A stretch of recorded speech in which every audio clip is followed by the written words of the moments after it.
Welcome to the GameChanger 00100 show. I'm your host, GameChanger. All right. So, some of you may have already been there. Some of you have seen it. But, oh, by the way, no roller coaster intro.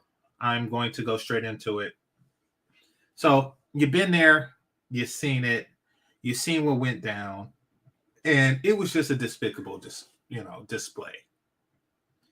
Not because of how I behaved or how Mel behaved or anything like that, or even really anything before that. What really transpired was a display of this whole Hotep shoot your shot thing. This is definitely something I want to get into. But before that, let me just say what's up to the people that are here. Salute to Calvin. Calvin, I'm thinking about that dude at McDonald's. David Class, Counselor Murray. Let's see. Madara, is that how you pronounce it?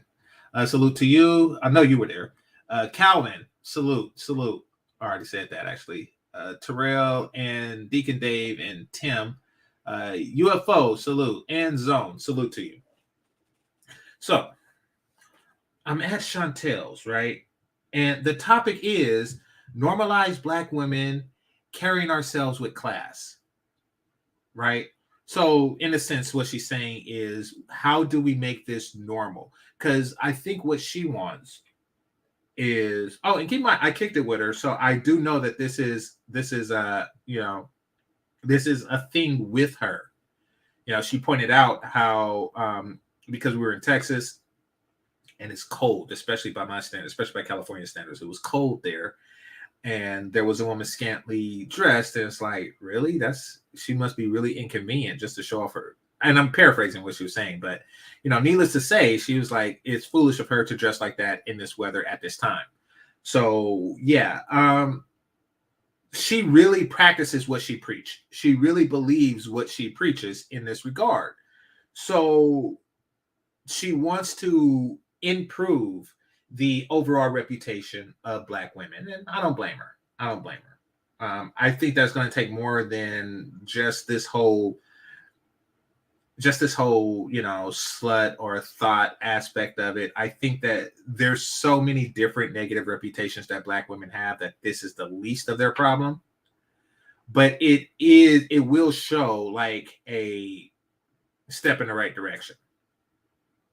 And she does cover all of the images that are negative to that. I'm not saying that she's hyper focused on this, but I think that this is the least important. Like, lose the weight before you get to put some clothes on argument, because like if they all got together. Okay, here's why I think that this is the least important, because it's the easiest to change. And even though she hits it from all angles of how they're ruining the reputation of Black women, this angle is one to where they would gravitate the most towards, because it's lazy. It's something that you can do. It's like, okay, I'm going to stay 250 pounds, but I'm going to be a 250-pound woman that dresses with class. Nobody cares, sweetie.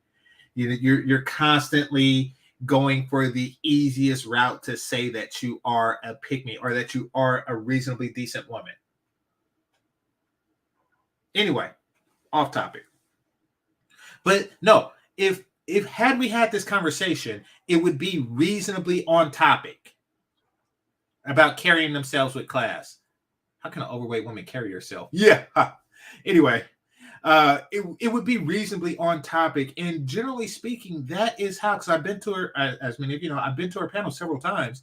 That's generally how our conversations go, even if it's a number of people. Like, we're exploring the topic of class. That is what we do. So yeah, that's generally how the conversation goes. But we have one of those type of dudes. And what do I mean by those type of dudes? Shout out to Obsidian for being those type of dudes. The type of dudes who read 4 books and brag about how much he's read. and is constantly always trying to sway the argument or topic of conversation to the direction of those 4 books. I give you an example, right? Let's just say, let's just say I'm a fan of Star Wars, right? And I go and I find myself in a scenario where people are talking about football. And they are talking about some football game that they seen yesterday, right? And they want to talk about football. That is the topic. They want to talk about last night's Raiders game. And then I just walk up and say, "Oh yeah, the Raiders are interesting. I mean, their logo reminds me of the ancient Sith logo. In fact, if you ever read about it, you will find that the ancient Sith and the Raiders have a lot in common. The Raiders were founded as a group of bandits for the people who mined the gold of San Francisco, which would be analogous to the Sith lords. You see how annoying that is? People want to have the conversation, and me not knowing anything about sports, I try to maneuver the conversation into something I am versed in order to appear to be smarter than I am. That combined with this whole I want to create an atmosphere of racial solidarity reeks to me as a nigga that is shooting his shot in a whole civil rights era Hotep Christian way. And I'm like, fine, do your business, but we have a topic at hand. Now, we're gonna get into, and I got permission. I call Chantelle. I got permission to play this. We're gonna or at least to use her material. Yeah, exactly. A one-trick pony, or a one-trick phony, or a phony looking for someone to trick. Either way, it's bad. No matter what mesh up of words you have is bad. And then when you try to go back to the topic at hand, they flip. They flip. Why? Because it's all they got. I'm gonna watch this play out. I'm gonna watch it with my eyes.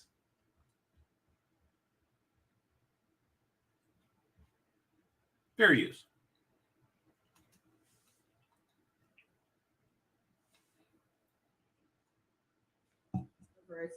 But what she was talking about men, when she said podcast men, we already know who they're talking about, right?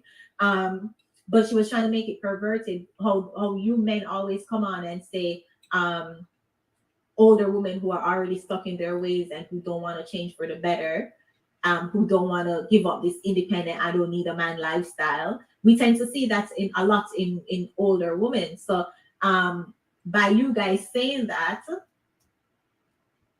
you guys were saying, oh, you want young girls, then you're perverts. You want to focus on young girls. That's just shaming behavior. They shame everything we do, but God says in the Bible for right there, right off the bat. I just fast forwarded to the point where I came on the thing, and I came on for a different reason. I came on to help move the conversation away from the Will and Jada portion. So I came on to help in that regard. But right there, she's talking about how older women shame younger women, are attempting to shame men for being interested in younger women. And his response is, blah, blah, blah, blah, blah, blah. Jesus is where he came with that. Why? Because that is what he is versed in. He's versed in religious matters, so to speak. He's more versed than the average person, and the average person really isn't that versed in it. So, he's trying to, once again, shift the topic to where he feels like the smartest person in the room. But listen at what she was talking about and watch as it transitions to something that has nothing to do with it.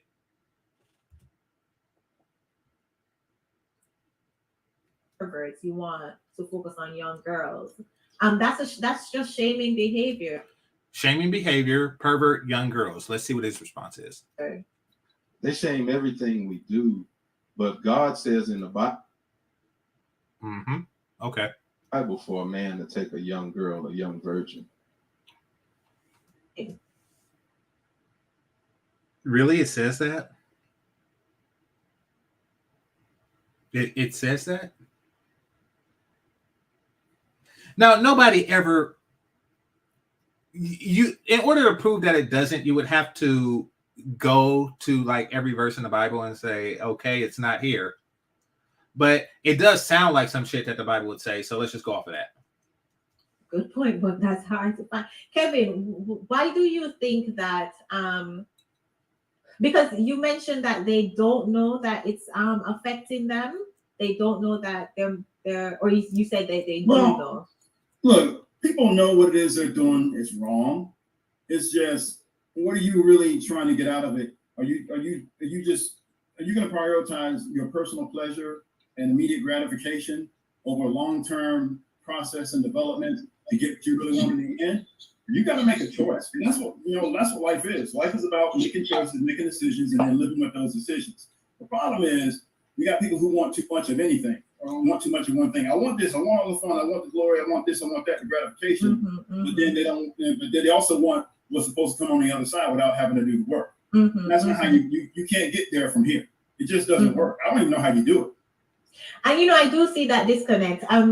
Because that's something that even got me to start talking about this on my channel, like probably like 2 years now. I would see women, educated women who I would go to school with, constantly twerking on social media every weekend. They're on boat because being from Florida and stuff, there's a lot of yacht parties, boat parties, and every weekend they're twerking in the thong bikinis on social media. But then they'll always complain that there are no good men around, there are no marriage-minded men, and there seems to be a huge disconnect because if you're carrying yourself like that, but then you want to be wifed up. Kevin, last question to you: do you think that it's failure on our mom side or our community side, or to teach that, hey, you got to carry yourself with class if you want to be wifed up, or do you think that it was just society? Look, mom's gonna have to teach it because. Okay, let me respond to this. Chantelle looking fine as hell like usual. Listen, so here's the thing, and this is some pushback I would give to her, and that is she probably don't have to try as hard to be seen as most women. And I don't think that she realized their plight in that regard. I don't know. I'm just not as hard on the chicks who show a little skin as she probably would like for me to be.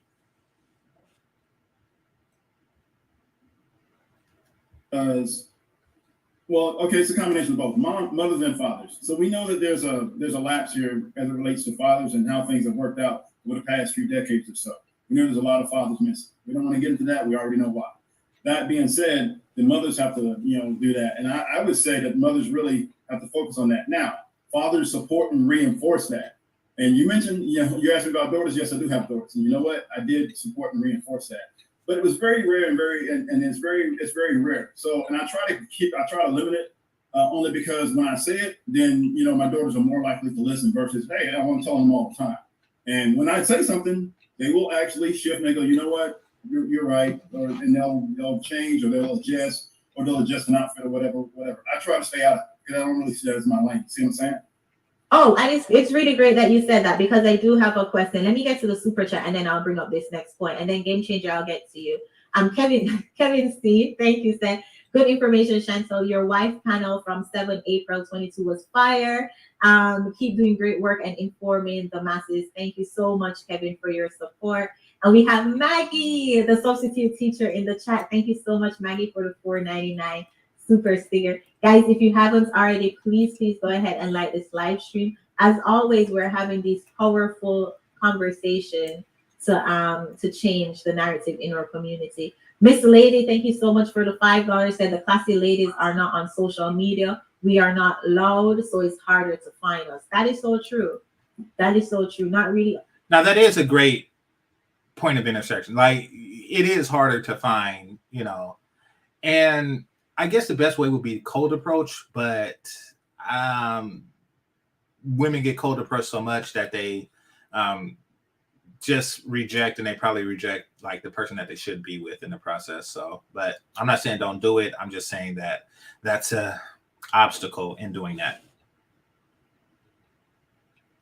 On social media, hardly posting. I was looking all the day like, I need to update my profile picture. But that's so true. Because I think social media is just like an attention craving. So you hardly find women posting the kind of women you want posting stuff on social media like that. No, it is true. It is true. Social media. I don't know, fellas. Be stingy with your attention.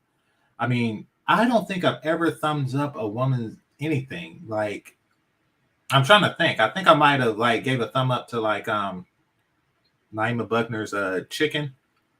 That's about it. Like I'm like, yes, you have a nice body. What? If I hit the thumb button, you're gonna fuck me? Like, what's in it for me? Why am I giving you a thumb? No, Kevin, you mentioned that that's not your lane. And in my notes here, and I said it earlier, that men can't teach class. They just set the standard, what they want from their women, but they cannot teach class. What are you guys' thoughts on that? And I'm sorry, before you respond, L. Russ, I see you back there, but your devices aren't connected. If you can connect your device, and then I'll bring you up. Go ahead, guys. Men can't teach what class? Like men can't teach women how to be ladylike and classy. Well, a father can, not an outside male. A daughter has to pick that up through her conscious and more so her subconscious mind, because children don't live what their parents say. Children live what their parents show them. 93% of communication is nonverbal. Now, you asked earlier, is it the parents' responsibility or is it society's responsibility that everything has gone to hell in the Black community? Parents are responsible for the children, right? So who's responsible for the parents? The society is responsible for the parents. So it's the racist American society that has destroyed the Black home, that has led to all this. Okay, so I was half paying attention because apparently something with Will Smith came on my feed and I was reading while I was talking. But I didn't even know it was this nigga talking. Like, when did it move from Kevin to Elijah? Let me go back a little bit. Actually, I'll do it this way.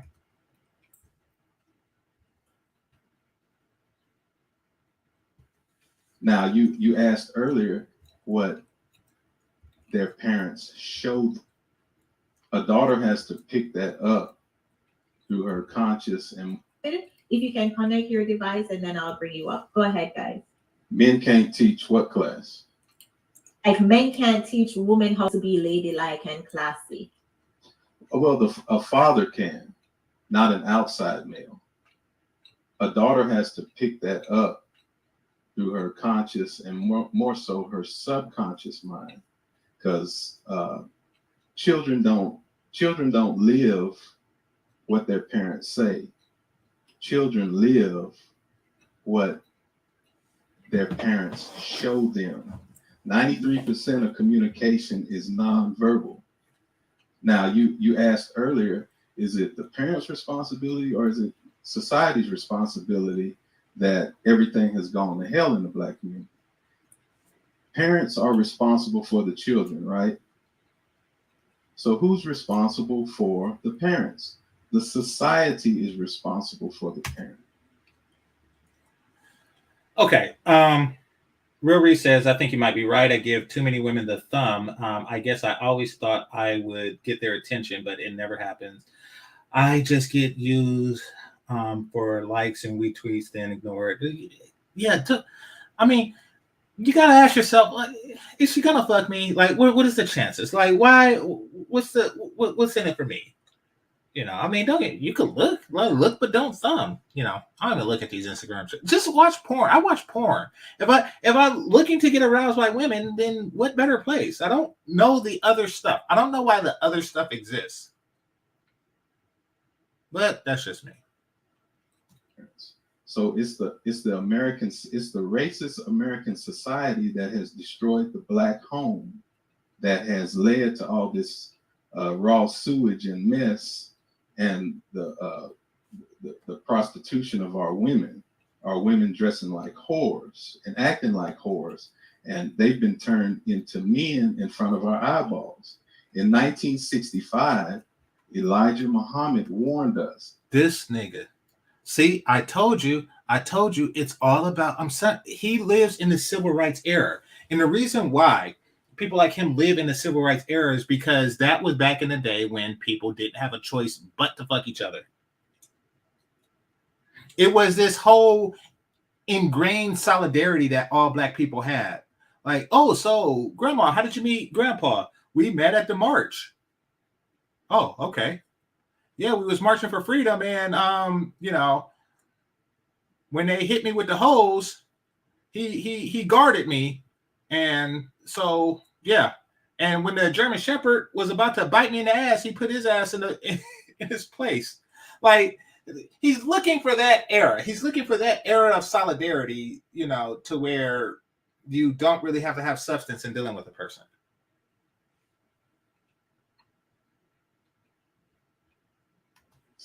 He said that integration with white people will turn our men into drug and alcohol addicts, and it will turn our females into prostitution. And that is it. He said this in 1965, and that is exactly what has happened. Did I hear that awkward silence? That's what happens when you just bring this whole pro-Blackness to something that doesn't. When you just bring the whole blame Whitey aspect to something that doesn't really have to do with Whitey. Carrying ourselves with class is what the topic is actually about. So basically, it started off talking about, you know, is the father equipped to teach the daughter? That's what it started off. It ended with 1965 Elijah Muhammad and, you know, Thriller in Manila and Rumble in the Jungle and you know, and a picture of him with the black fist like the Olympic dudes. That's how it ended. That's a good point. What do you guys? Game Changer. I saw that you unmuted your mic. Well, yeah, for a completely different reason. Miss Fee, why does she look like you? At least from the thumbnail, it's very small, but oh, that's odd. I don't know. Yeah, no, I thought that was interesting. Let me see. Oh, yeah, she has that same smile. Right? But anyway, all right. So from what I could gather, that chick looked a little bit like Chantelle. Now, and this is to all you fellas that was thinking about thumb up in Chantelle or something like that. You know, what if they come from like the same neighborhood in Jamaica and they all look like that? Just take a trip to Jamaica. You might find that neighborhood. There you go. But I don't think the thumbing is going to help. Go to Jamaica, find the neighborhood, and then shoot your shot. Mine. Yeah. What was the question that you asked, Kevin? if I said that men can't teach women how to be classy and ladylike, men set the standards and the expectation, but women teach the culture. Let me get to Miss P's super chat before I forget, before you answer. Miss P says, great topic. I ain't have a daddy, but I asked my hubby if I could wear those top fits, and he says, heck nah. Thank you so much for your support. All right, go ahead, Game Changer. Yeah, definitely. I agree that men should not be attempting to teach young girls how to behave in a ladylike fashion. I mean, you know, of course, there's a man can tell a young lady to avoid the overt, but the subtleties of it, definitely should come from a woman, because quite frankly, we don't know the subtleties of it. You know, women are more in tune with that, like what's classy, what's trashy. And yeah, I do think that they're better on that. Like, what age is okay for a young lady to start wearing lip gloss or lipstick and things like that. And so, and quite frankly, I simply don't want to do it. So maybe I'm biased in that regard. These are conversations I would much rather not have with my daughter. So I would prefer a confident and classy mother to handle that. Yeah, which is why you probably, when you put your daughter, you know, when it comes to raising your daughter, you probably want to stay away from the hot girl summer types. All right. So here's where I'm getting. I'll paraphrase what I was just saying. But notice how I stayed on topic. I answered the question and stayed on topic, and I didn't bring up, you know, Malcolm X's pant size in the conversation. But no, basically what I'm saying, this is a better way to say it. It's a balancing act. Women have to balance trashy with classy at all times, and mothers teach their daughters how to balance that. There is a certain level of, well, I mean, but you don't want to come off as prudish either. So there is a certain skirt length that is optimal for the right effect. And I don't know exactly what that is. I'm pretty sure most fathers would have, you know, their daughters walking around in a hijab. However, you know, a classy woman would have a more practical approach to that, and I would rather delegate tasks like that to the mothers. So that's all I was saying. It was a response to her question.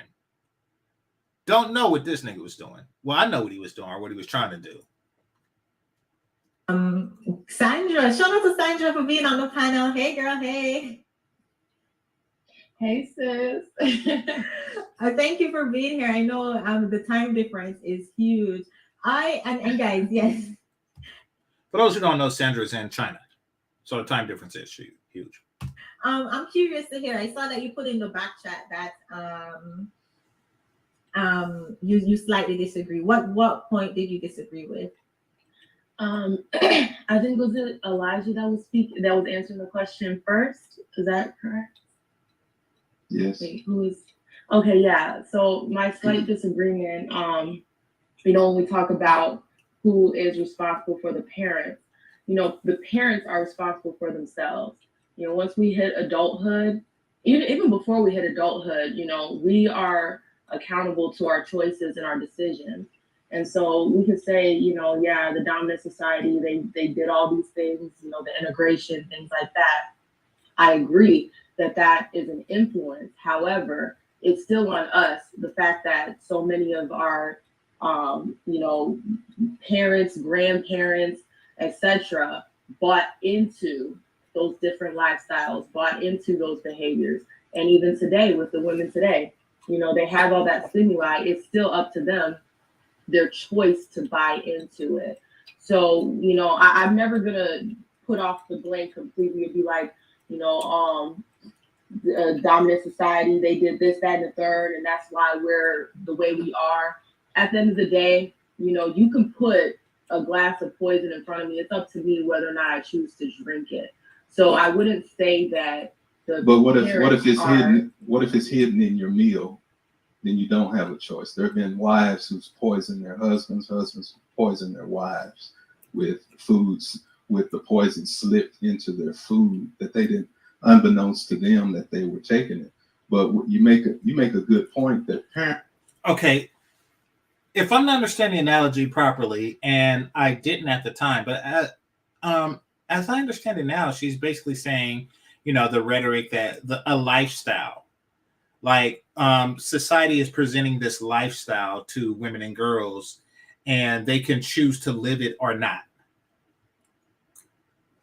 But he's saying, what if they're presenting it in a hidden way? And I guess he's saying like subliminally, but no matter what, they can still, no matter how much rhetoric is out there, what she's getting at is at the end of the day, they can still say, you know something? Yeah, I watched all the music videos. I watched all the yacht parties. I watched this, and this, and I'm still going to keep it classy. I think that's what she's getting at. But he's gonna go. Hold on, just watch. Parents do have accountability and responsibility, but if you look at government documents and Constitution and Bill of Rights, it says, Yep. What does that have to do with young girls being trashy versus classy? What does that have to do with anything? What does the Bill of Rights have to do with anything that she just said? See, he always says, you interrupt, address what the person was just saying, and then say something that you feel versed on. Let's watch this play out. Actually, I'm gonna go back to 20 seconds. Wives with foods, with the poison slipped into their food that they didn't, unbeknownst to them, that they were taking it. But you make a good point that parents do have accountability and responsibility. But if you look at government documents and Constitution and Bill of Rights, Government documents. That's exactly why they're doing that. That's how they slipped into poisons, through government documents from 1776. That is how they slipped the poison in. They were saying, I bet you 150 years from now, these girls will be thoughts. Yes, this is my plan. Or excuse me, 250 years from now. I bet you 250 years from now, these girls will be thoughts. They'll be thoughts. We have the power to make them thoughts today, but you know something? I'm going to slip in this poison. it says, we the people, and they are responsible for setting the tone of their citizenry. Russia and the other country are at war with each other because the other country, that other country that's in the news, that's pretty much everywhere, and that Americans are walking around with the flags, at least out here, the yellow and blue flag. I forget what that country is. It's a Slavic country. Dang, I can't remember the name of the country of the war that I'm referencing right now. But that country. Russia and the other country. Now, keep in mind, she's talking about soybeans. Actually, she's not talking about soybeans, but she's talking about a completely different topic. Like, she might as well be talking about soybeans. This would have been the answer. If she was talking about soybeans right now, he would move the crap to Russia. Because he feels more comfortable talking about that. Because he has a one-track mind. And that track stops off at 3 places: church, 1965, and 1865. That is where that track stops. Oh, and apparently 1776.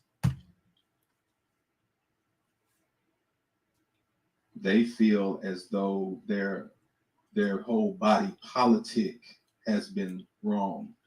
So that you're right in what you say, but it has to be a combination of the two. But the greatest influence and the greatest responsibility is upon the country for setting the tone for productive, wholesome, healthy, happy. He didn't even say why he mentioned the war. This is just ridiculous. He didn't even say why he mentioned the war. Or the Constitution.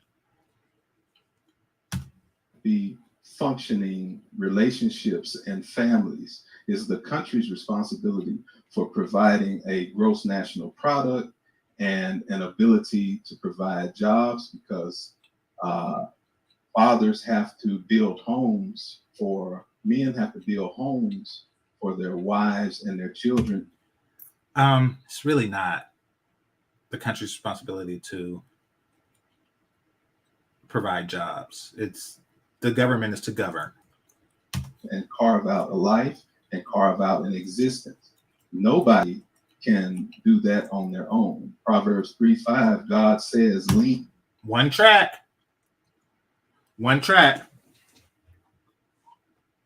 Not to your own understanding. And a house doesn't sit off by itself. A house is in a thing called a neighborhood. A neighborhood is in a thing called a city. A city is in a thing called a state. And a state is in a thing called a country.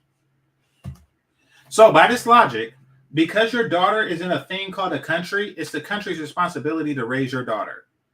And the thing is that they are raising the daughters. And they're raising the daughters to benefit the country.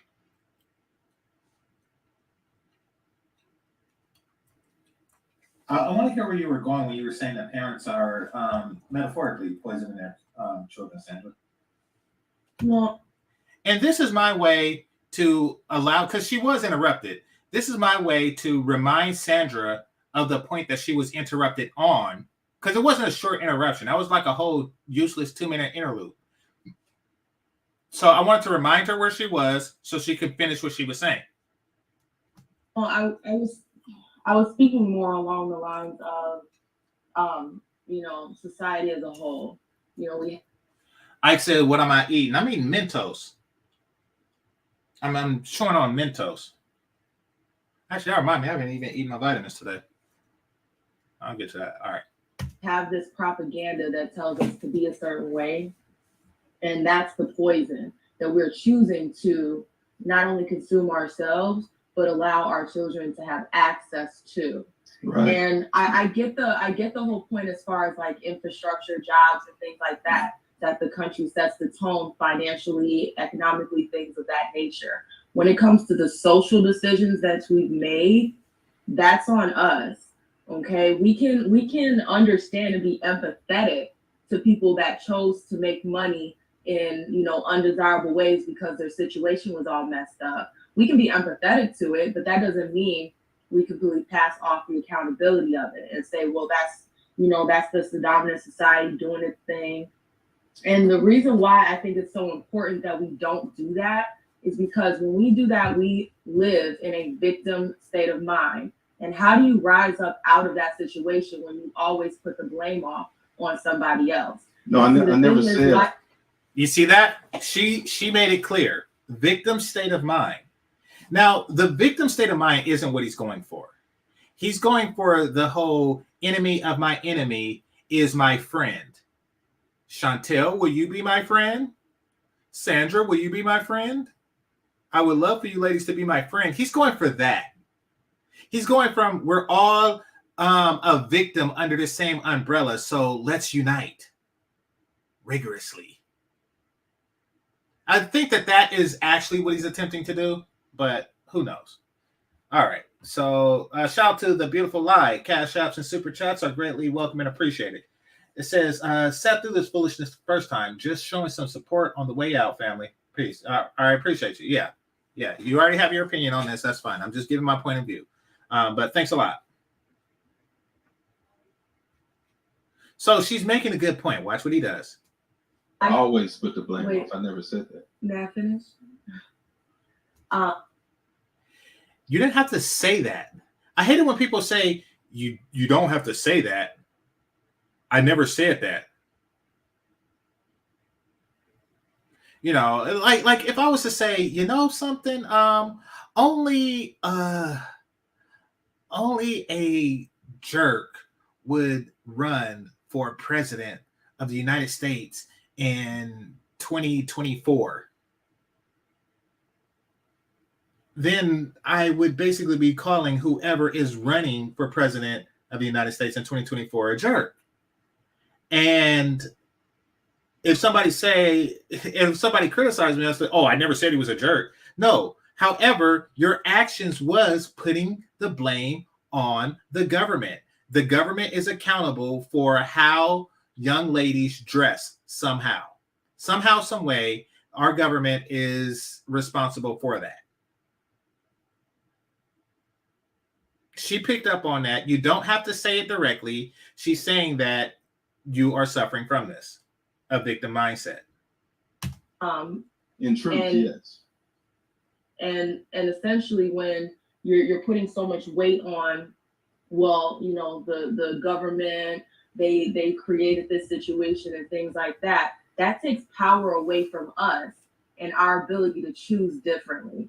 Because even when you put certain people in certain situations, they're not going to necessarily go with what society says you're supposed to do under their narrative. They'll still go with their moral compass, with what they feel is right and their comfort. So I think that we as Black people, we need to reclaim that power we have over ourselves. We can recognize where this negative stimuli comes from in an effort to reject it, but not to necessarily say, well, this is why we're like this is why we're like that. No, that stimuli was there, but we still at the end of the day made choices. And now we have an opportunity to make different choices now that we recognize what's going on. That's where the disagreement was. It was a slight disagreement. Like I said, I understand that stimuli, I understand where all those things come from, but we still have choice at the end of the day. Can I respond to that real quick? Look at how polite she was about it. Look at how polite she was about it. And shout out to Sandra Faye's hand. That is a very feminine way to hold your head up. Look at the pose. Like, I am going to hold my chin up with my hand this way because I'm a woman and that's the type of crap I do. I can't teach my daughter that. So yeah, it's better that you do it. No, I'll back off on but I wanted to respond to what Sandy was talking about here. You guys have me? Yeah, I hear you. Okay, yeah. So, and you know what? She's absolutely right. We have to take a personal accountability, responsibility, all that other stuff. When you look at Dr. King and what he was talking about, he said, look, hey, I believe as Black people, we should be doing all we can to hold ourselves accountable, to improve ourselves, to move further in society. But he also pointed out the societal ills that were put in place that actually prevented that. That's what, you know, his whole effort was about. When you talk about that, again, you can really go back to the post-1960s. Right after that, we had integration. That actually started destabilizing communities. Right after that, deindustrialization. That took the jobs out of Black communities. You take away the income. You take away the jobs that, you know, Black men were actually working to provide for their families. Then you go and throw in the welfare. You throw in feminism. You throw in a whole bunch of other stuff. You throw in the war on drugs. That went through 4 different presidents. Okay. Now the conversation is starting to go down a bad rabbit hole because it's still blaming the government. Like, why is he saying throw in welfare? Like, this it's not an individual choice to take it. Like, I get the joblessness thing about it, but however, the country has never been so jobless that immigrants didn't come here looking for jobs. Like, immigrants come here looking for jobs, which means that there isn't joblessness. Like, you're not broke if people break into your house looking for money. It means you still have something. No, I get it. The government can be shady, but I mean, they're blaming it for the behaviors of young ladies, young would-be ladies, rather. It's like, no, blame the young ladies or the parents. That's about it.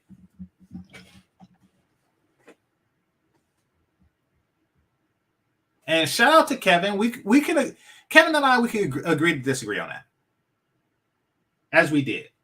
Yes. Nixon, Reagan, Clinton, and Bush, and all these other stuff. You get the mass incarceration complex. So what I'm saying, as it relates to what Sandra's talking about, she's absolutely correct. We can't, hold the government or anybody else responsible or external forces responsible for any decisions that we make. But we have to know where all of this stuff comes from and what the agenda is in order to counter it. You got to understand the problem in order to counter it. I think we had this before with somebody else. We were going back and forth, back and forth, back and forth. But you have to understand how you got here so that way you can work against it. Because perfect example. Like, you know, brothers talking about like, oh, they took away the jobs. Then why is Ike here? Like, he's here because the jobs are here. I know a lot of people. Look, I have a friend. My girl's brother-in-law, the one that introduced me to her, or rather to his wife, and the wife, never mind. But he had a chemical engineering degree, and then in his own country, and Cameroon, and he couldn't find a job. So you know what he did? He came here. And he still had trouble because, chemical engineering is kind of a niche. So he went back for CE, and, now he's working in that field for computer engineering, by the way. I'm saying they come here for jobs. Stop making it seem like it's the worst place ever, and that, General Lee is just like him, and the colonel who made Kentucky Fried Chicken is just working together behind the scenes to keep a foot on your neck. Then how come there's no foot on Ike's neck?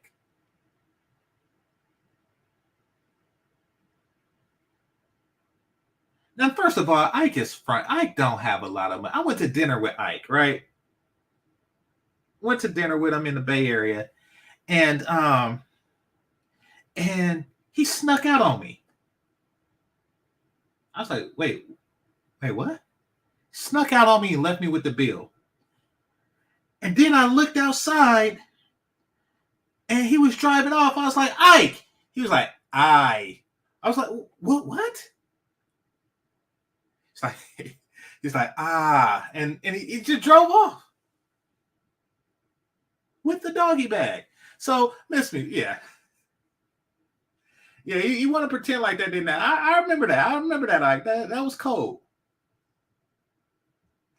That was cold. I didn't want to say nothing, but you on here like I was a broke student, and now I'm like, nah, you stuck me with that tab. I was like, dang.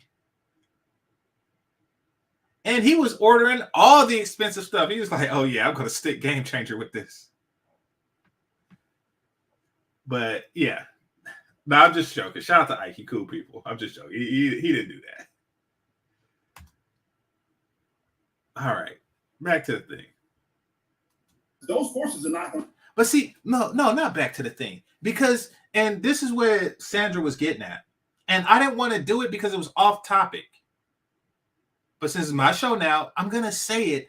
I don't like that mentality. I don't like this victim make excuses mentality, which reminds me, I'm going to cover that episode of Atlanta tomorrow because it talks about reparations. Like, stop waiting for stuff. You're not going to get it. Nobody owes you crap. Just do the best you can. I understand that there's going to be a difference in aptitude. I get it. I will never be a basketball player. There's a difference in aptitude. There's limitations that we all have. I do as well. I will never be Idris Elba or something like that, with somebody local. I'm never going to be Michael B. Jordan or something like that. I simply don't have the talent.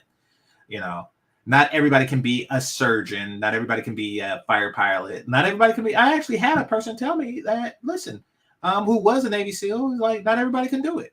No, don't. I'm fortunate that I can do it, and not everybody can do it. That's why we have different tasks in the Navy.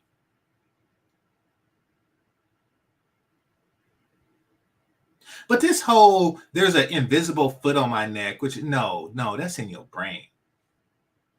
There's an invisible foot on your brain. Don't stop. We as a group are under attack. We have to understand, we have to accept that it is what it is. No other group has to experience what Black people have to experience. We just saw it with Listen. Name one country that America attacks and don't know it. When America attacks a place, they know they under attack. There isn't members of it say, oh no, America's not attacking. You think the Viet Cong was like, no, they were actually under attack. You know when you're under attack by them.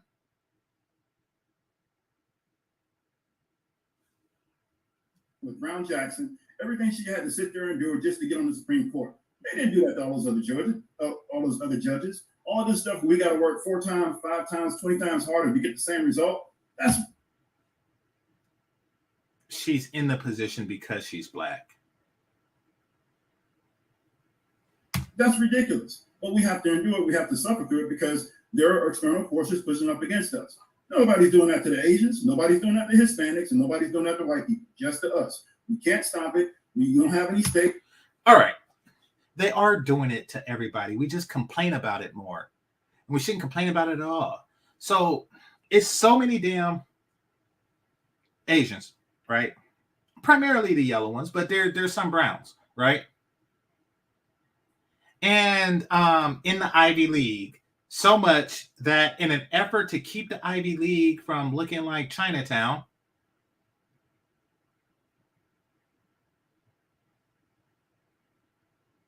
they said we need more legacies.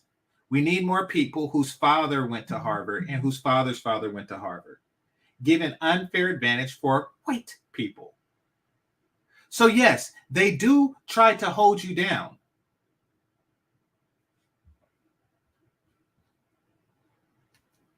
In a very indirect way, they are. Absolutely. So yeah, they do that in a bad attempt to try to maintain the cultural fabric of Harvard. In 2 generations, they won't even be able to do that because, the minority Asians will raise Harvard kids and, there you go. They won't even be able to hide behind the legacy crap. Nevertheless, they have actual gripes. Do you hear them complaining? Do you hear them complaining about stuff like that? If they complained about the crap like us, they would never go anywhere. There are real people that they want to hold back because they are actually threatening the dynamic. We're not. We're not going to Harvard in such droves that they feel a need to stop us. They're actually trying to encourage us to go because it's not enough. Show ass up. Like, oh, whoa, me, I'm victim. No, no, you have to be a threat. You have to be a threat first.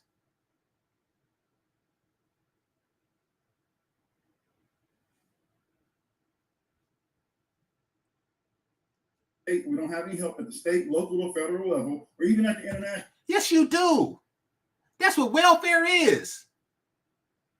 We don't have any help at the such and such. You have all the help. We have all the help. What did they have? Like a rent moratorium or something like that? Followed by a they just gave people money for not having it during the whole flu season. Man, we've been getting all the help. And still complain. National level. No one's stopping it. Everybody's fine with it. So we have to work against it ourselves. So yes, to work against it. See, brothers would never work against the stuff government do for them, which destroys them.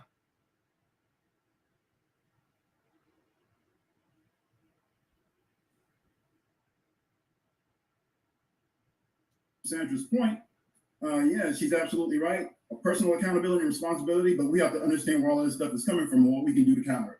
That's all I'm going to say. Here's what I want to say to that. I think it's very little stuff that you're talking about. Like, I mean, so yeah, don't get me wrong, systemic racism does exist. I don't think it's as prevalent and as a powerful deterrent that a lot of us make it out to be, and that we have more control of our fates, than we would. That we know about. I mean, you mentioned the Supreme Court justice. How many Asian Supreme Court justices are there?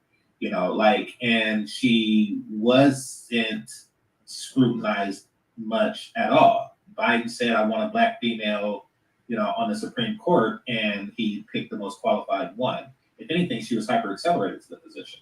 So, I mean, this whole Emperor Palpatine type white guy that just stands over, like, what can I do to keep black people down? I think that is a boogeyman theory that black people have, and having that is what really stunts us more than anything. I think that's what Sandra was alluding to. Don't get me wrong. I mean, we should understand that there is a competition for resources, and perhaps that's an ethnic competition. There's an ethnic component to that. I'm sure of it. However, we shouldn't be going out saying, oh, Whitey is doing this, Whitey is doing that. Most of the things that are holding Black people down are Black people. I'm glad you said that, GC, because I see this all the time. Like, there's a reason why there's a small percentage of us is in the elite. But if they could do it, a lot of us could. But we're our own enemy.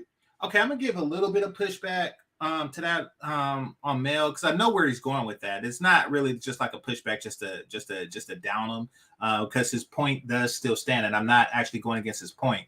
But there's going to be a small percent of any group that's in the elite, just by definition of elite. In what Mel, I think what he's getting at is that it's disproportionately small for us. And that's absolutely. And it's because, well, he's going to put it better. He's going to put it better than I was going to put it. So shout out to Mel. Enemies and stuff. I always say this, choices come with trade-offs. Too many people make all these choices, but don't want to take the responsibility of the trade-offs for them. Okay, you want to do this way, but then when it doesn't go your way for the trade-off for that, you don't want to take responsibility for that.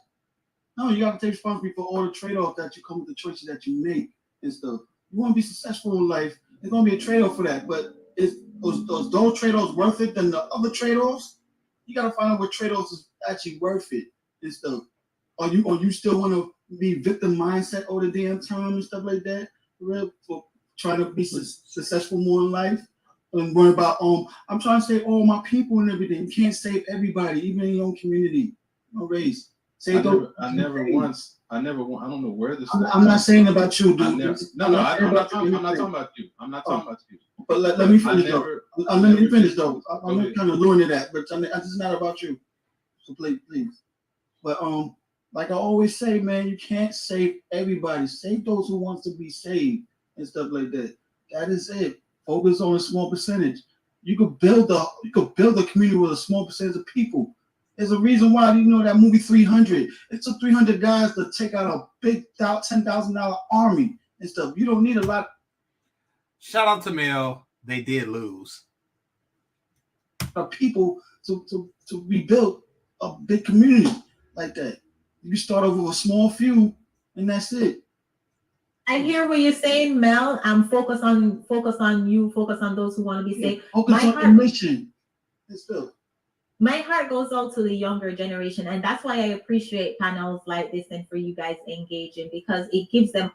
Now you hear this? At this point, she's appreciating the panel. She's showing her appreciation for where the conversation is going. It is a highbrow conversation at this point. On balance, it gives them something to watch. It's not just the Cardi B and the Hot Girl Summer content and the How to Manipulate Men content. It does give them a balance, and I think that's how we start seeing changes. We can't continue to just be silent, in society and watch the downfall. I know I have a couple more super chat. Let me get to them real quick, and then Elijah, I think you want to add something. The Beautiful Lie, always a pleasure seeing you in here. The Beautiful Lie said these women understand class. They teach girls how to be pleasant. What's that word? I can't pronounce that word. I can't think of the pronunciation. Compliant. Yes, thank you. Thank you. Cooperative and modest. While at school, work, court, and church, they simply don't think the men in our community are worthy of that same effort. And I'm going to leave that starred because I want to get back to it. Do we think that this hot girl summer culture is disrespectful towards our men? That's a really good topic to dive into. JJ said and that is a topic that I wanted to talk about. But however, it is not a stop on his one-track mind. So let's see what topic we go at. Let's see where the conversation goes. Kids have to be accountable for themselves always, and incompetent parents that are just as childish, as kids, yes, and want to be friends, not parents. JJ, thank you so much for that. That's a great point. These parents who want to be friends and not parents, and they're usually as childish, unable to control their emotions, as boisterous. We see mom and daughter going to clubs together. We see this lifestyle, mom and daughter. You can't tell who is the mom and who is the daughter, and that's praised in society. both mom and daughter showing butt cheeks on social media. You can't tell which one is the parent. And that is praise, and they clap their hands and say, yes, yeah, black don't crack in society. When I know when I was growing up, you can tell a 40-year-old from a 20-year-old. But these days you cannot. Thank you so much for that point and for your support. And Dee says, I disagree. You're basically taking away accountability. And I think he had said that when Sandra was here. So I think it was towards that point. But let me go back to this. The beautiful lie says they simply don't think the men in our community are worthy of the same effort. What are you guys' thoughts on that? Is this hot girl summer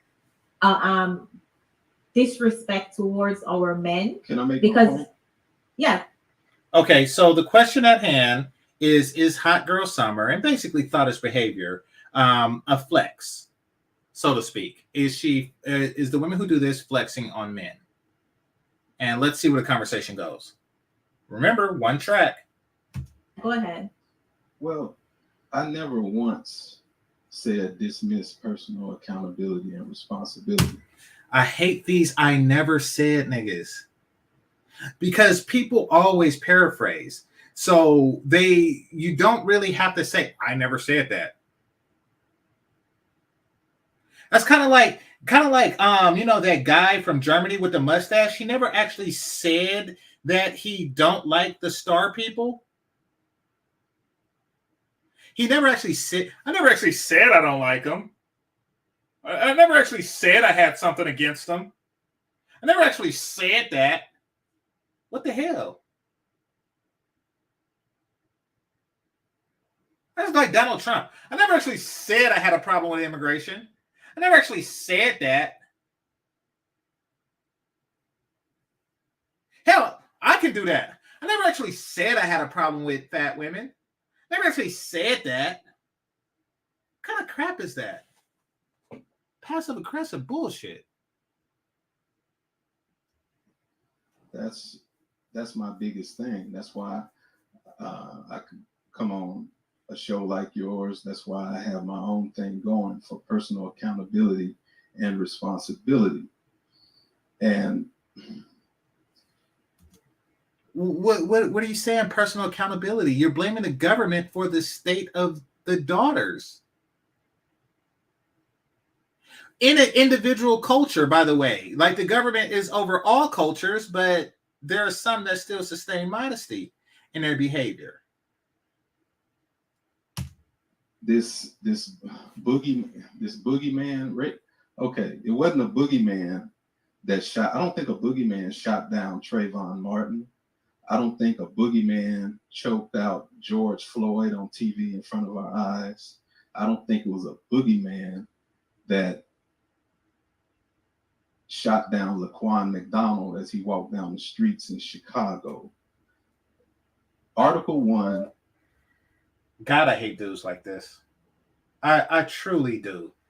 Like, to find individual instances of non-systemic racism that has spanned over over the years, over the past few years, is as an excuse for everything that goes wrong in a black person's lives is ridiculous. Is ridiculous. What does that have to do with the number of Asians in Harvard? Like, what in the hell? And but like, yeah, so it's not a boogeyman that shot down Trayvon Martin, and that's why these girls are dressing like thoughts. What the fuck is wrong with you? Imbeciles. I was staying composed on the thing, but I can't stand imbeciles like this. You have a one-track mind. You want everybody to be in this fucked up state of victimhood. It's stupid.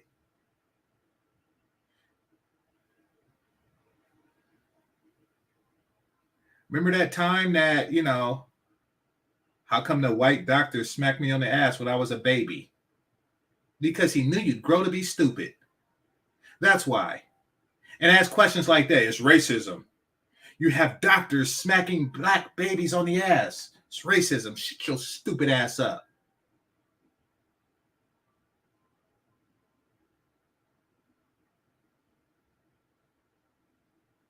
Acts of random violence does not mean systemic racism. Does it exist? Yes. Is it a hindrance to the everyday brother? No.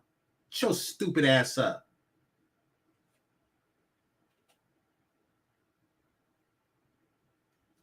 Section 2, paragraph 3 of the Constitution of... Oh my God. Oh my God. This man, he's sectioning off the Constitution. Because I'm telling you, when you have a one-track mind, you try to get everybody on that track, but it is off a cliff of broken stupid. You are on the track that leads the last stop, broke, stupid, and alone.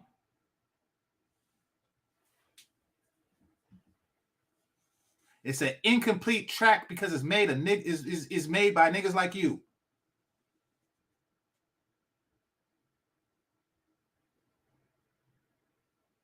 Hit the like button. Of the United States.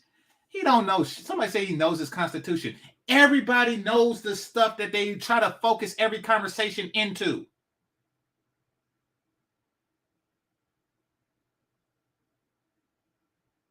People just walk around with fun facts and note cards to seem intelligent. But when being challenged with nuance in a conversation that requires nuance and wit, thinking on your feet and stuff like that, you falter and then you try to defer to your notes. I talked to Ike for hours in person. You don't have no note cards or nothing like that. We can have a conversation, a dynamic conversation that's just not on one topic.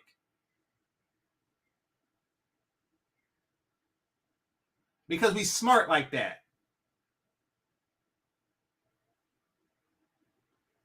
Freaking jackass.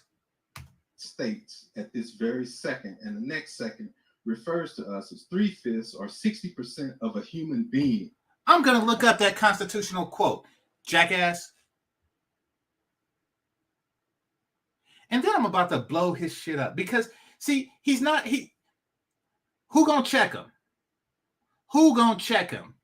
He can pretty much say anything is in that constitutional segment that he's talking about. Who going to check him? I am.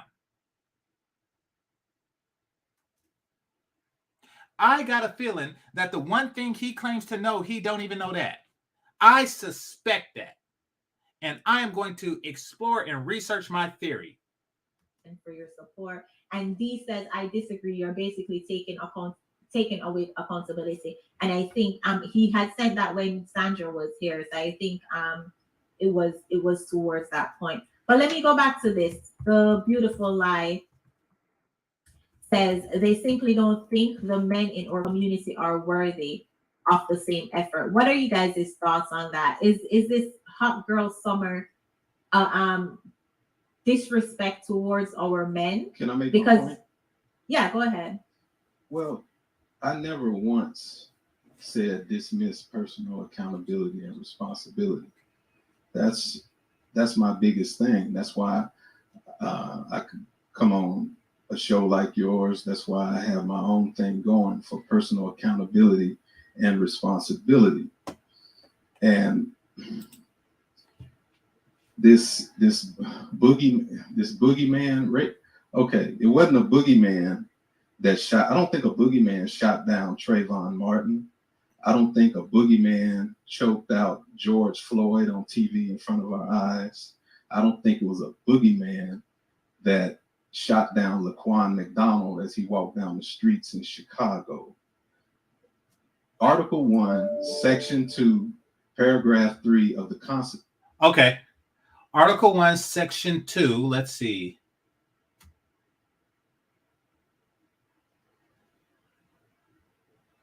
Hold on, right?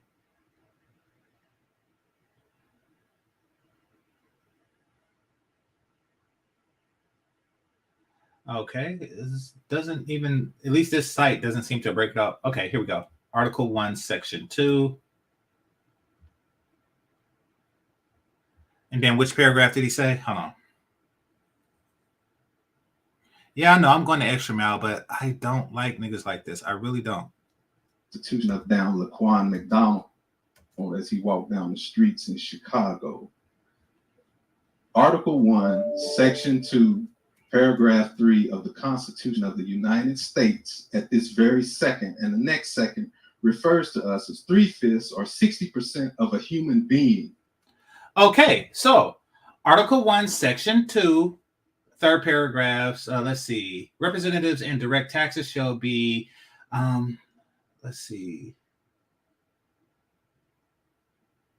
apportioned among several states, which may be included within the unions according to their representative numbers, which shall be determined by adding the whole numbers of free persons, including those bond into service for the term, for a term of years, and excluding Indians, non-tax, 3/5 of all other persons. Okay, so we are free people. This says nothing about Black people. This is saying that if you are not a non-taxed Indian and you are not a person that is currently in terms of servitude, meaning like an indentured servant or something like that, everybody else is not under the 3/5 law. I repeat, everybody else is, but according to him, that said that Black people, and it doesn't mention Black people, are 3/5 of a human. That is what he read out of that and memorized. He had it like on point at all times. Let's see it again. Hold on, let's see. Which shall be determined according to the whole number of free persons, including, those bound to service for a term of years, and excluding Indians not taxed, 3/5 of all other persons. That's what you. So you read that, and in your Hotep brain,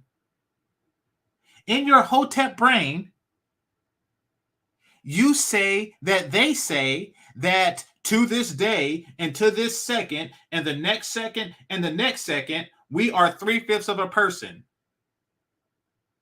Are you not free?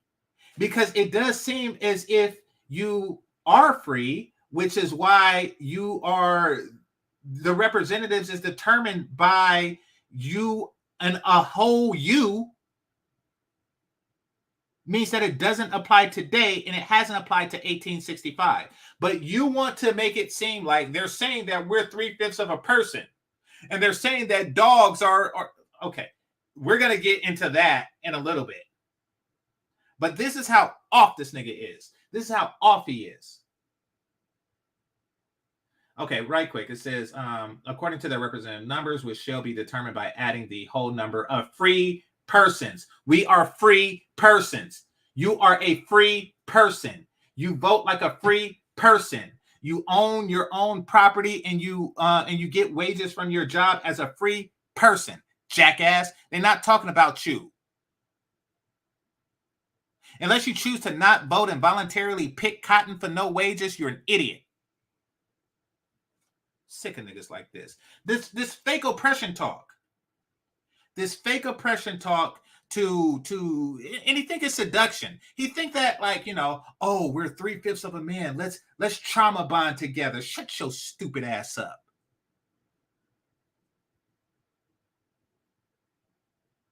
Still got like a almost 100-year-old almost a 200-year-old victim complex. Shut your stupid ass up.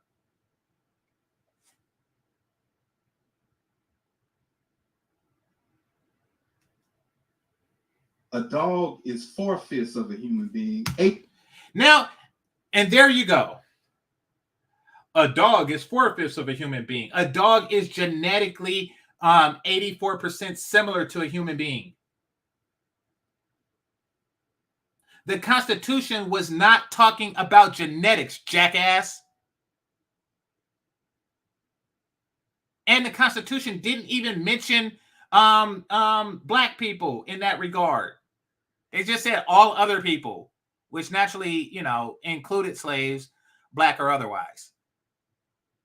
Shut your stupid ass up. And then you are saying, you are comparing the Constitution, which was written like in 1776. You're comparing that to what they discovered about dogs in recent history. Ever since they started digging into the DNA of species. And yes, black and white people are genetically similar, more so than a dog. You're stupid. You're stupid. All that to say, they think, and by they, he's talking about, those 285-year-old white guys that are walking around who wrote the Constitution. He's saying that they think that we're less human than dogs are. That's what he's trying to conclude from this. You see how ridiculously he's stretching? That's what happens when you're an idiot. Hit the like button. 80% of a human being. We are considered less than dogs by the American government. That was his conclusion. Through everything I just said, that was his conclusion. You, sir, are jackass. Jackass. And jackasses are 15% human. Jackass. And until black folks get that through their thick head and quit trying to make apologies and make concessions for whites' murder of us, we will never form the group. Whites' murder of it? We are talking about thoughts. Sir, you are gone. You are gone. We're talking about thoughts, and he's bringing it back to 3/5 of humans. He is all over the freaking place.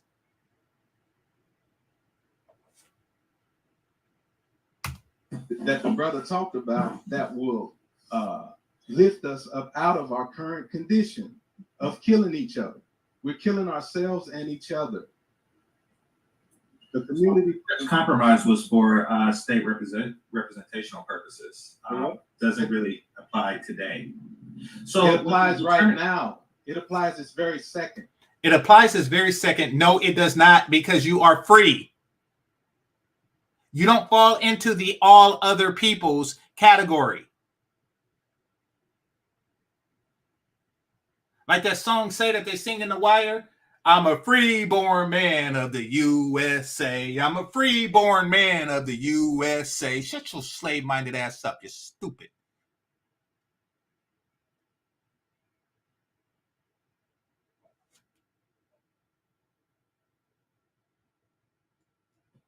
I'm going to open up the panel, JB.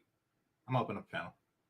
Okay, well, and another thing, you're comparing a dog's genetics to, I didn't compare genetics. Don't change the subject. You did compare genetics, because when they say a dog is that written in the Constitution? So they're not constitutionally 80% people. They're genetically 80% people. So it is a genetic argument. Somebody say he didn't take biology. He didn't take nothing. He didn't take nothing. His education consisted of his mama beating him with a Bible.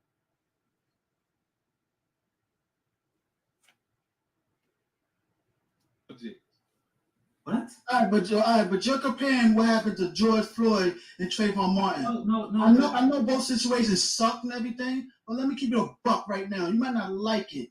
George Floyd, he did some negative shit. He did some. Sorry, my language. He did some negative stuff. And unfortunately, he could have got himself out that shit. Okay, so now what I'm trying to do, I'm trying to get a word in edgewise, but what I'm trying to do is I'm just trying to get back to the super chats, because that now we're talking about George Floyd and he just brought up all kind of stupid. He's steering a conversation to black oppression. And that's not what the topic is about, but that's all he knows about. And he doesn't even know about that. I just read the Constitution. So all he knows, he don't know.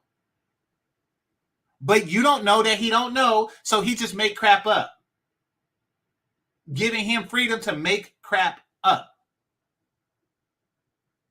That's a huge rabbit hole, and we're losing sight of the actual conversation. So right now, I'm asking Chantelle to just bring the super chat up so we can answer the question at hand. No matter what he did, he doesn't deserve the death penalty in the streets. A death He could have avoided about this cooperation. What he do? He flipped with the cop. Wait. The Hold same on, way hold that on, you got hold on. choked up in Staten Island. Forgot his name. He could have avoided, but no, he kept arguing with the cop constantly. That's not a corporate. What he did was not a capital offense. It doesn't. You don't have the right to get a death penalty in the But street. it can still be avoided some way. Just one time I Changing argued the with some of my subject. own people when he did with cop. He just said Mel is changing the subject. Are you kidding me? How are we talking about George? Look at Chantelle's face. Like, how are we talking about? Were you bringing up George Floyd and all this crap? You brought up the Constitution and dogs. Talking about we're changing the subject. She was talking about a super chat. Do women who behave in a thoughtish manner respect the men? Are they doing it to flaunt their disrespect of their men? That was the subject. You brought it into a weird place. So you don't need to be fighting arguing that much. In the court. Game changer. Go to hell, game changer. Go to hell, game changer. What kind of subject change is that? You see this nigga? He's upset because he knows what type of idiot he is. He knows that. Listen, if heaven is full of niggas like you, then I don't want to go.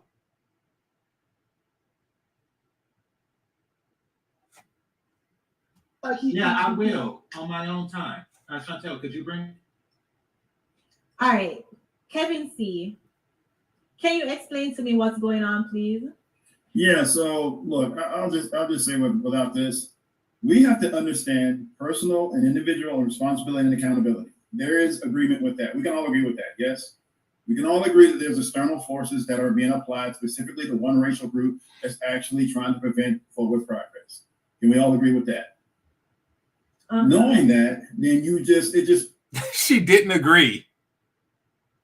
Let's be clear. That sound that Chantelle made was not of agreement. That was like a what the hell, huh? Because the statement that he made assumes that blacks are progressive, that we are progressing forward, but we're not. Like Asians are, we're not actually progressing forward. So what the hell?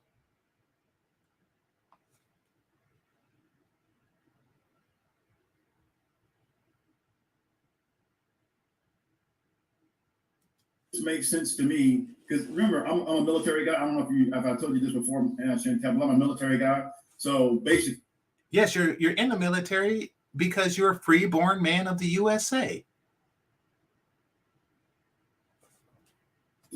Part of being able to win a war is to understand yourself and understand your enemy, understand their limitations, restrictions, capabilities, and what you're capable of doing. So how you can counter that. So if you don't know what's going on and what's really happening and what's being applied against you, then you can't fight against it. So you have to understand the history behind it. You have to understand how you got here. I know I keep saying that, but that just makes sense to me. You know, you have people who woke up, well, they're 20 years old right now. They have no idea how we got here. And they just think, well, black men suck. That's what they think, but they have no idea about the history behind all of that. That's right? why. And yes, there are some folks who are irresponsible and doing some crazy things. That is not the majority of us. All right. If you were to just look at the internet and look at social media, you would literally internalize the idea that, you know, that we are the worst group ever. And we're not. I know we're better than all of this. Everything shows that. So I know it's kind of getting out of hand. We're getting off. Can I say something? Yeah, we wait, hold on 1 minute, because I do not appreciate what just happened, guys. You know how I carry my my channel and my panel. That whole shouting over each other, especially when it's not even on point. I focus on individual, how individually we can better ourselves and improve ourselves. And for J Money's comment, I slightly agree with this. Police don't need to kill us in the streets because we have our young girls posting half naked on social media. You see how off topic this has gotten? And you see how it's on the topic that he feels most comfortable with? We're still down this rabbit hole. Like, we have to fix up our home first before we can go out there and say, oh, blame the white man for how we carrying ourselves. Go ahead, game changer. And I don't know how to pronounce your name, but I see you back there. If you don't mind flashing your camera, go ahead, game changer. No, I would just want to say that Right. while we were talking on a different subject, I mean, this is how the white supremacy thinking distracts Black people all the time, far too often, because we now have moved completely away from the subject that you have on the screen, and that is it an attack at Black men, or is it disrespecting Black men, a hot girl summer situation? We completely diverted away from that because white supremacy and instances that happened nearly a decade ago. Now, I want to bring George the topic Floyd back. was a decade ago. Where have you been? Okay, and here he is interrupting again. But hold on, let's go back so we can get exactly what I said. Is it an attack at Black men, or is it disrespecting Black men, a hot girl summer situation? We completely diverted away from that because white supremacy and instances that happened nearly a decade ago. Instances that happened nearly a decade ago doesn't mean that you didn't bring up contemporary instances. It means that you brought up instances that happened nearly a decade ago. Once again, it doesn't mean that all the instances that you stated were nearly a decade ago. You stated incidents that were over a decade ago. And by over a decade ago, I mean like over a century and a decade ago. You've mentioned instances like that. What I was saying is that you're bringing up old shit. And it bothers you because the only thing that keeps you relevant is old shit. Oh, in 1865, such and such happened, and such happened. So we need to get together and trauma bond over something that happened to someone some time ago. That's old shit. Old shit. So I'm trying to trauma bond off of old shit. Trying to have a real reason to bond with somebody.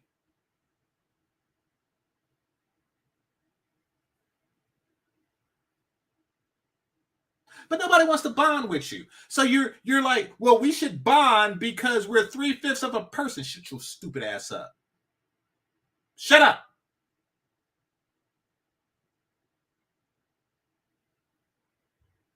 You cootie boy. You cootie boy. You are the boy with cooties. Nobody wants to play with you. You got stuck with it. You got tagged by somebody with cooties, and then everybody else got their imaginary cootie shot before you, and now you're stuck with it indefinitely. It happened when you were 4 and you still got it. And you're trying to get people to bond with your cootie ass now. Yeah, but we all Black. Nope, nigga, you still got cooties. Stop being stupid. Stop being stupid. Stupidity is why your dumbass got cooties in the first place. Now, I want to bring George the topic Floyd back. was a decade ago. Where have you been? So anyway, Constant interruption. See the point? Anyway, more deflection. So on the topic at You hand, are feminine. You Yeah, are. we not. Yeah, man. What he's making. How is that feminine? What the hell is wrong with this nigga? You see that? I didn't even catch that when he first said it, but now that doesn't make any sense. He just don't like the fact that I'm poking through his bullshit. Nobody wants to trauma bond with you. Nobody wants to bond with you. Why? Because you're an imbecile. And we don't need those type of problems. We don't.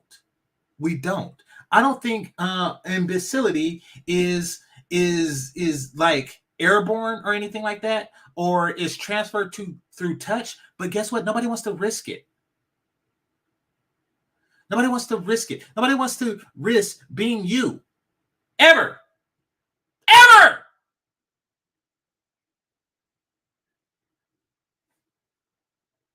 Freaking ass clown. He's making a point that you proven.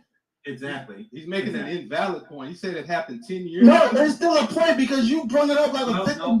no, Mindset. All right, and that's her ending it because it just got ridiculous. So yeah, this is how like these Hotep-y type, hyper Christian, hyper black, they're extreme identified with something because they want others to identify with them. It's part of a mating tactic. Women do it too. It's really more of this, hey, game changer, I know I'm fat, but the Constitution says that we're all in this together, and German Shepherds in the 60s and fire hoses in the 60s. So yeah, we need to give peace a chance, and you need to take some of this fat ass pussy. Nope. It's not going to work. It's not going to work. You actually have to have substance. It's not going to work on Chantelle. It's not going to work on Sandra. It's not going to work on any chick listening. They just see you as a nigga with no substance trying to make excuses for your lack of anything of worth to other human beings.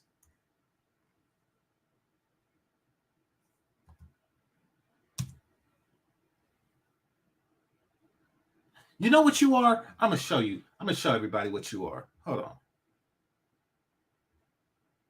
The link is out there, by the way.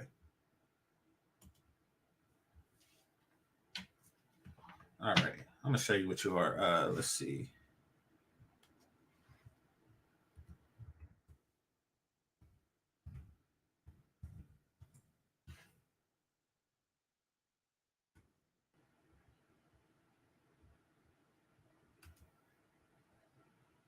Here we go.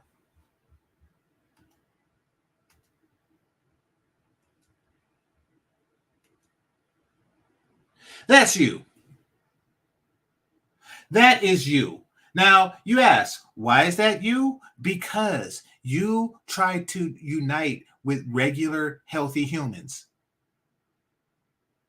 You try to unite. You're like, okay, you need me because we have this battle against a superior foe, and you need me to join in your battle. Yes, I'm not qualified, but Persia did this, and Persia did that, and Persia did this, and Persia did that, and therefore I should be a part of your muscle, your muscle white boy crew.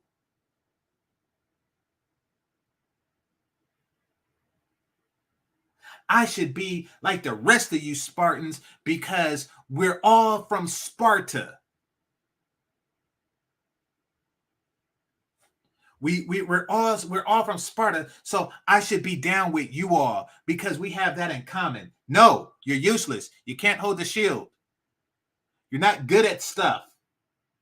You are a liability to regular people, to regular Spartans.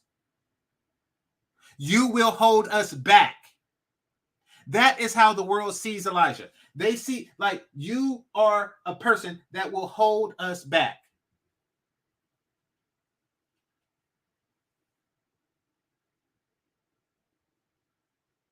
You hunchback bastard.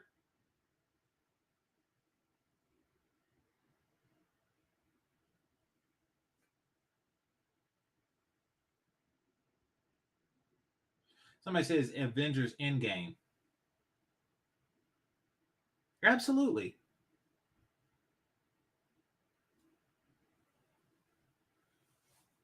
Hold on. Let me check the other computer. Give me a second, John. Link is out there.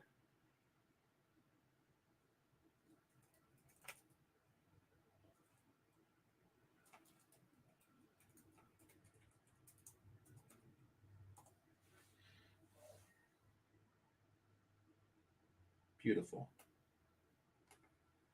Beautiful. Beautiful. All right. Yeah. But that's what it is. See, that is what this victim mindset and, oh, white supremacy, blah, blah, blah. That is what that leads you to automatically. Oh, and then when I left, this nigga is still behind the scenes talking shit. He's still behind the scenes talking shit to other people because they don't want to join in this circle jerk. They don't want to join in his comfort hug section.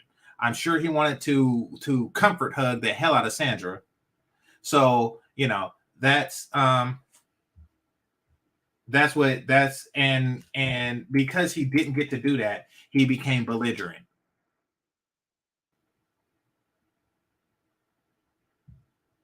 It's shameful. Grown man wants to behave like that because listen, the 60s is over. And Frederick Douglass wrote about this. He wrote about how empty the abolitionists felt after it was actually abolished. And from his writings, which is the strongest account that I have from that era on how the people actually felt about it, is Frederick Douglass and his interpretation of how society reviewed the shift from, slavery to non-slavery. He was saying how the abolitionists were without direction. Prior to that, they didn't actually think. She's engaged. Prior to that, they didn't actually think that it was going to end in their lifetime. The abolitionist movement was supposed to be just like a set of ideals that after decades and generation manifests itself into slavery ending on moral grounds. They didn't see that coming, that, a war was going to happen, and in exchange for military service, they offered blanket freedom. Didn't see that one coming. And how could they? Who predicts a civil war, right? So, yeah, it's the point is that they like, oh, now what?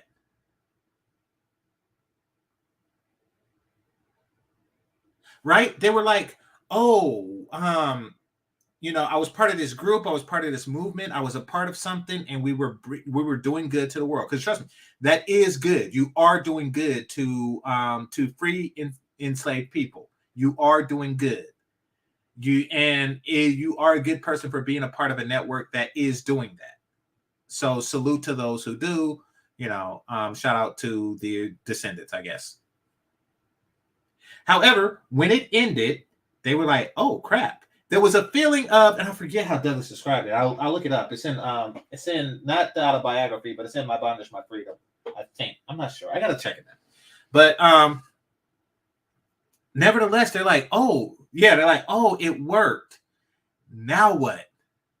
Like, now what? I used to, I spent a lot. Like, I was ostracized. My dad don't send letters anymore, or carrier pigeons, or whatever they did. Like, I'm a society outcast and all this crap. And, the only people that I interacted with was other people who disdained slavery. And we all were united under our belief that slavery is wrong, and now it's gone, and it's like, now what do I do? So he did talk about that feeling, and a lot of people who was more dedicated to it than he was, and I shouldn't say more dedicated, I should say they had their livelihoods wrapped into it, to where he was an author, he was a Harvard graduate, and, he had a bunch of other stuff working to his favor, to where his livelihood wasn't as attached to it. So, and he had political connections and things like that. Others were just like left without direction. And it is fair to assume that many reverted back to the abolitionist movement for that feeling of camaraderie that was developed during slavery. And he represents that. He represents that whole, I want to go back to Jim Crow era. I want to re-establish the connection that that we had as a result of having to get together to abolish this this injustice, which is segregation. So he's looking for that.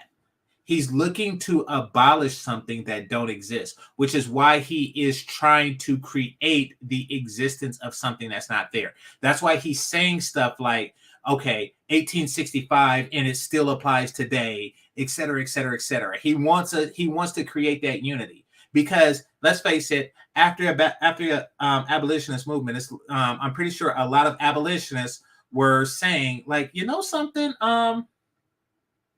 I really don't like this dude. I really do not like this dude. But we just kind of got together because we both didn't like slavery. Now that slavery is over, come to find out I don't like this dude, so I'm not going to kick it with him. He don't want that because he is not an actual likable person.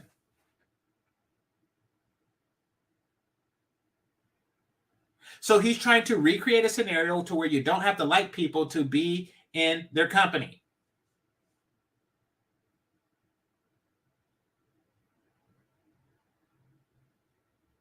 That is what socially awkward imbeciles do.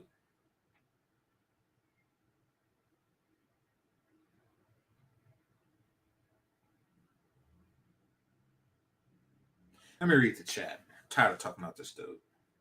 Hunchback ass nigga. All right, let me read the chat.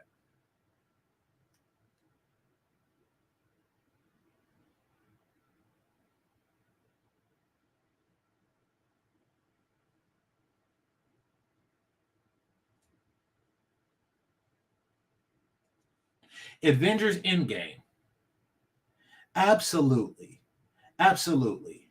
Being useless in Avengers Endgame is here. Let me tell you what I'm talking about. Let me show y'all what I'm talking about.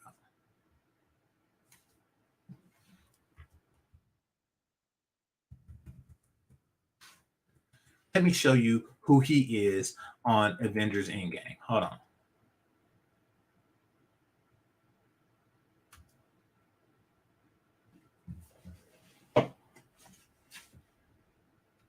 Here we go. Here's a good poster. All right.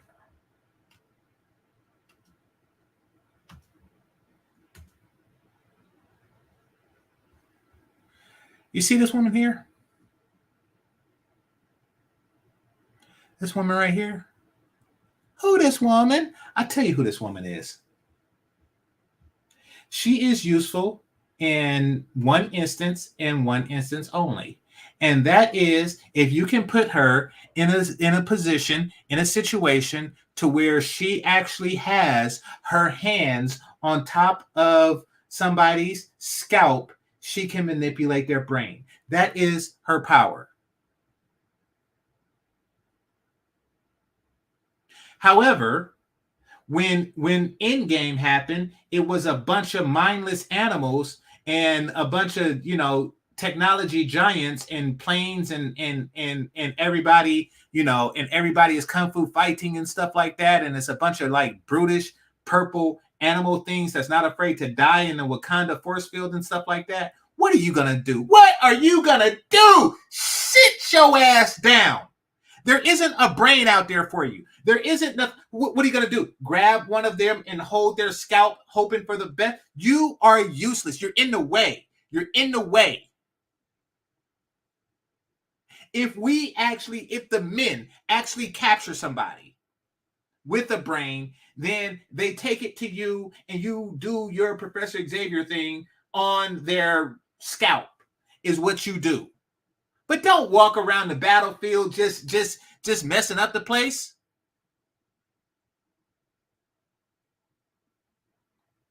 Stop it. You useless human being. Like, just stop it. Just call regular army people. What are you doing there, man? I bet you she didn't kill one of the purple people. Not a one.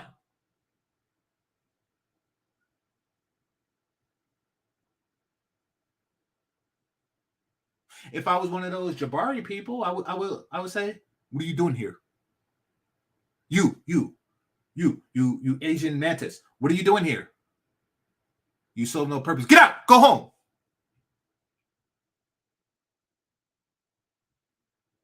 That is you. That is you. You stop being useless. You're the Hulk without the Hulk.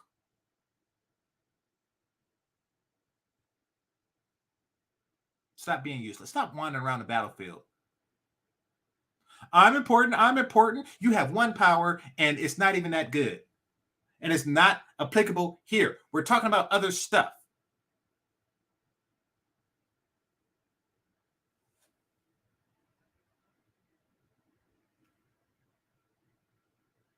Let's see what else y'all got to say.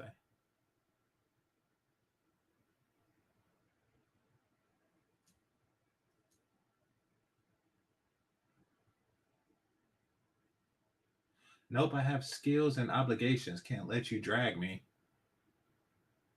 Flipping and floating, you have skills, absolutely. And all the other PhD stuff, which is but flip and float.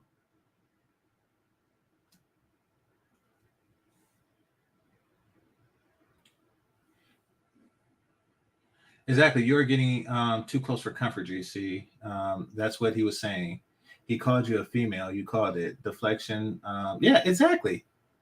Exactly. He don't like it when people stay on topic because it's a situation where he's useless. He's useless in talking. First of all, he's useless on topic. That whole 3/5 of a thing, that was this isn't the first time he brought it up. He brought it up in another conversation. He's trying to hide his Ulysses. I bet you his real name is Ulysses because he's useless.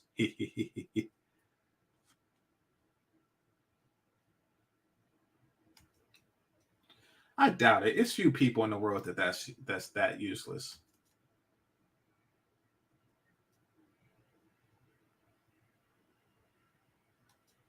Fight at the museum. What's that about?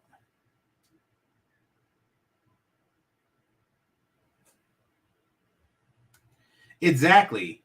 They want to keep you in a state. They want to make you feel like a slave and then, say we need to rebel. Against what? And you'll lose. Shut your stupid ass up.